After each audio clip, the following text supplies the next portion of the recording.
Seperti misalnya ada orang mau butuh air, airnya ada di sumur, ya dia harus cari ember, kemudian cari tali untuk apa? Nurunkan ember tadi ke sumur, ngambil airnya, itu ikhtiarnya. Hasilnya di tangan Allah. Sumurnya gelap, kalau ada airnya alhamdulillah, gak ada airnya nanti Allah cari ke jalan yang lain. Bukan berarti orang itu tidak ikhtiar. Kalau tidak ikhtiar akhirnya apa? Tidak mau nyari kabel, tidak mau nyari tali, tidak mau nyari ember, terus airnya gimana cara ngambilnya? Apa terus mau duduk nunggu Allah kirim malaikat ngambilkan air buat kita? Kan tidak. Nah dari sini kita bisa pahami apa? Yang namanya ikhtiar itu tidak berbenturan dengan tawakal, atau tidak bertolak belakang dengan bertawakal. Karena kalau kita mau baca bagaimana ikhtiarnya Nabi Muhammad SAW juga luar biasa. Nabi itu ketika mau diperintahkan oleh Allah, jangan bermalam malam hari ini di tempat tidurmu. Orang kafir Quraisy berkumpul di Dari Nadwah, mereka merencanakan untuk bunuh Nabi Muhammad. Rencananya sudah matang, disusun dengan matang. Malaikat Jibril datang kepada Nabi Muhammad berkata, kalau Allah sudah mengizinkan Nabi Muhammad untuk berhijrah, dan Nabi Muhammad gak boleh bermalam di kamarnya, di tempat tidurnya seperti biasanya. Diperintahkan oleh Allah untuk keluar. Apa Nabi langsung keluar? Enggak. Nabi berikhtiar, hatinya bertawakal kepada Allah Subhanahu wa taala. Namun bukan berarti Nabi meninggalkan ikhtiarnya. Bersandarnya Nabi i'timadnya kepada Allah. Namun segala sarana yang bisa dilakukan untuk mendapatkan keselamatan supaya nggak ketangkep sama orang kafir Quraisy dilakukan sama Nabi Muhammad. Maka dalam peristiwa hijrah kita bisa lihat bagaimana persiapan yang matang, ikhtiarnya Nabi yang luar biasa.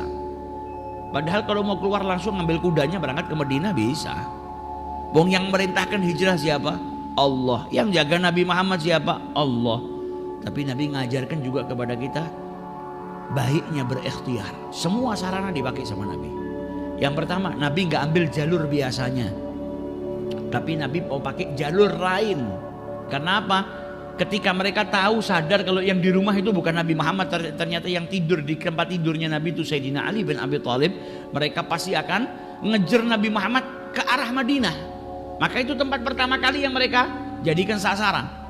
Yang pertama Nabi perintahkan Sayyidina Ali bin Abi Thalib tinggal di kota Madinah. Untuk apa? Ngembalikan amanat-amanatnya orang Mekah yang ada sama Nabi.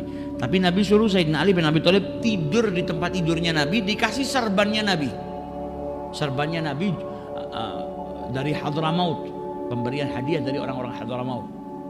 Warnanya hijau, biasanya Nabi kalau tidur pakai itu. Dikasih ke Sayyidina Ali suruh tidur di kasurnya Nabi, pakai selimutnya Nabi. Ini kan ikhtiar, supaya apa? Gak ada yang tahu kalau Nabi keluar dari rumahnya. Taunya Nabi masih tidur.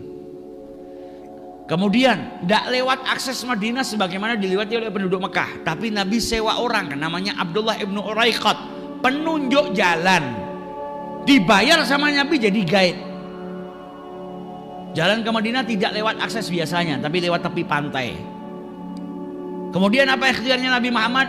Nggak langsung pergi ke Madinah, tapi beliau naik dulu ke gunung, ke Jabal Thur. Kemudian beliau bermalam dulu di Gua Thur. Bermalamnya nggak sehari, 3 hari. Kenapa kok 3 hari? Hari pertama pasti mereka sibuk nyari Nabi. Hari kedua mereka sudah bingung mencari Nabi, sehari nggak ada. Semangatnya pasti lebih kendor. Hari ketiga semangatnya lebih kendor lagi kan. Berkurang orang yang nyari. Kenapa? 3 hari ini Mekah kita cari nggak ada. Kemudian arah ke Madinah nggak ada. Pasti dia sudah lewat jalan lain dan sudah sampai ke Madinah. Jadi yang nyari tidak sebanyak hari pertama, hari kedua. Setelah hari ketiga Nabi Muhammad baru keluar. Ini kan bentuk ikhtiar yang luar biasa. Jadi semua sarana asbab dilakukan sama Nabi Muhammad. Supaya apa? Perjalanannya aman, perjalanannya selamat. Tapi hatinya, i'timadnya hanya kepada Allah. Bukan karena yang saya lakukan ini saya selamat. Enggak, keselamatan itu datangnya dari Allah. Yang bisa ngasih saya keselamatan siapa? Allah. Yang bisa memberikan saya celaka siapa? Allah. Bukan usahanya.